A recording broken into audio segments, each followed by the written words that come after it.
जय हिंद जय कामगार. मी संदीप पाटोळे, राष्ट्रीय बहुजन कामगार महासंघ संस्थापक अध्यक्ष महाराष्ट्र राज्य. आज सहाय्यक कामगार आयुक्त सोलापूर श्री गायकवाड यांना आज आम्ही शिष्टमंडळ आणि सोलापूर जिल्ह्यातील आमचे नोंदीत बांधकाम कामगार यांच्या सहित आज आम्ही भेटत असताना ज्या कामगारांच्या कल्याणकारी योजना आहेत या योजनेच्या संदर्भात की जे या ठिकाणी भांडीपेटीचा कॅम्प होतो आणि यामध्ये कामगारांना त्रास होतो किंवा ठेकेदार लाच मागतो, पैसे मागतो, या संदर्भात की येणाऱ्या 2 दिवसामध्ये आपल्याला 3 ते 4 तालुक्यामध्ये आपल्याला कॅम्प देतो. दुसरी गोष्ट जी शिष्यवृत्तीची जी अपॉइंटमेंट असते या अपॉइंटमेंटच्या वेळेदरम्यान काय माता भगिनी 100-150 किलोमीटरवरून येतात आणि इथं आल्यानंतर मग आयडेंटिटी कार्डवरती तुमचा सही शिक्का नाही, कॉलेजचं साल नाही आणि तुमचं कार्ड व्यवस्थित दिसत नाही किंवा आधार कार्ड व्यवस्थित दिसत नाही, बँक पासबुक व्यवस्थित नाही, अशा चुकीच्या पद्धतीच्या त्रुटी काढून ह्या कामगारांच्या पाल्यांना, मुलांना शैक्षणिक शिष्यवृत्तीपासून वंचित ठेवतात आणि ते अर्ज रिजेक्ट करतात. या संदर्भात सुद्धा आमची चर्चा झाली आणि मग आयुक्तांना संबंधित कोण मुलं काम करतात कॉन्ट्रॅक्ट बेसवरती यांना सुद्धा तसा आदेश केला की पुन्हा अशा काही गोष्टी बाबी घडल्या तर आपल्याला डायरेक्ट घरला जावं लागेल, तुमच्यावरती मेमो काढू असाही ठोस निर्णय आयुक्तांनी घेतला. त्याचबरोबर घरकुलचे अर्ज गेले 2 वर्षांपासून प्रलंबित आहेत तेही त्वरित काढतो म्हणून असे आश्वासन दिलं. जे स्मार्ट कार्ड देते वेळी जे कर्मचारी पैशाची मागणी करतात, विलंब लावतात, अंगचुकारपणा करतात, वेळेत देत नाहीत, अशा सुद्धा काय गोष्टी निदर्शनास आल्या. काही एजंटांच्या काही संबंधित संघटनांना 2 दिवसात कार्ड दिले जातात, पण काही खऱ्या कामगारांचं नेतृत्व करणाऱ्या संघटनांना त्रास दिला जातो. हा त्रास मोडीत काढण्यासाठी, हुकुमशाही, दादागिरी, दडपशाही मोडीत काढण्यासाठी आज आम्ही सर्वच मंडळी तीव्र असं म्हणजे सांगायला गेलं की आंदोलन नाही, फक्त हा इशारा आहे. पिक्चर बाकी आहे.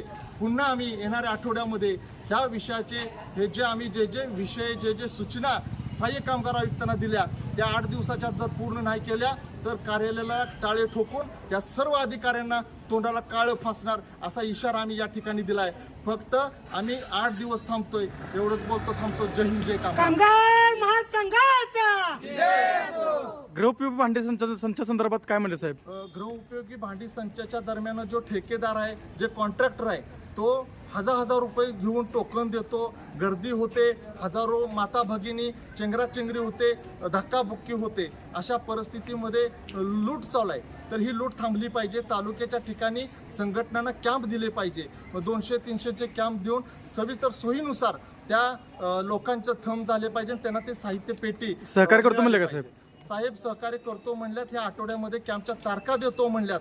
जर तारखा नाही दिल्या, जिथं गोडाऊन असेल तिथं जाऊन आम्ही टाळे ठोकणार असा आम्ही इशारा दिलाय. आणि रक्त तपासणी ठिकाणी तुम्ही भेट दिली, तिथं काय नेमकं तुमचं काय मागणं? ठिकाणी आम्ही गेल्या असताना एक भगिनी आली, तिचे 3 ट्यूब्स 3 बाटल्या असे रक्त काढण्यात आले.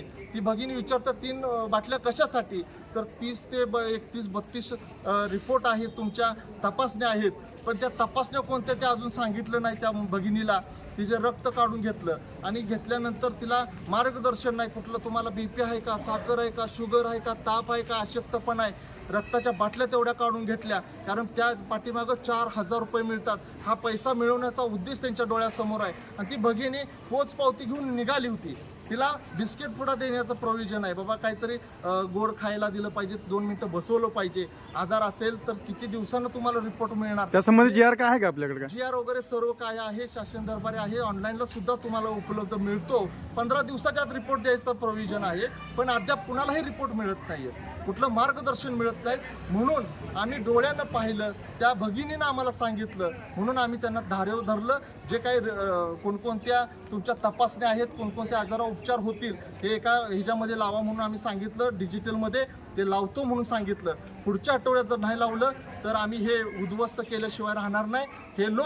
हे मेडिकल हिंद लॅब रक्ताची तस्करी कामगारांची करते, हे आम्ही थांबवणार.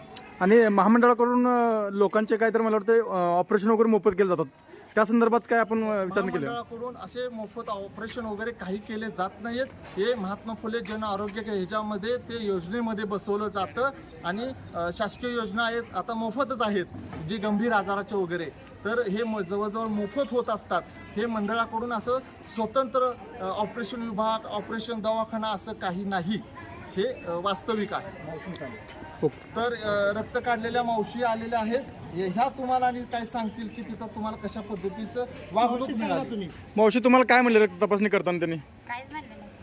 रक्त सांगितलं नाही. मग त्या रक्त तपासणी करताना कशासाठी करताय काय विचारलं नाही का तुम्ही त्यांना? काय नाही एवढं कशाला म्हणलं तर त्याने 3 प्रकारची म्हणली एवढंच मग तपासणी कंपल्सरी म्हणली का कसं त्यांनी? नाही.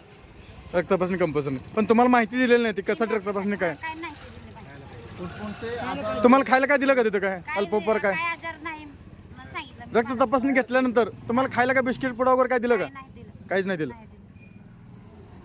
म्हणजे अशा प्रकारचा ह्या सोलापूर जिल्ह्यामध्ये खूप मोठा भ्रष्टाचार आहे. तो आम्ही भ्रष्टाचार बाहेर काढल्याशिवाय संघटनेच्या वतीनं थांबणार नाही. आता मिशन आमचं सुरुवात झालं. राष्ट्रीय बहुजन कामगार महासंघाचा राष्ट्रीय बहुजन कामगार महासंघाचा कामगाराला हक्काचे घर, कामगाराला हक्काचे घर, कामगाराला आरोग्याचा लाभ, भांडीपेटी कामगाराला मिळालीच पाहिजे, कामगाराला भांडीपेटी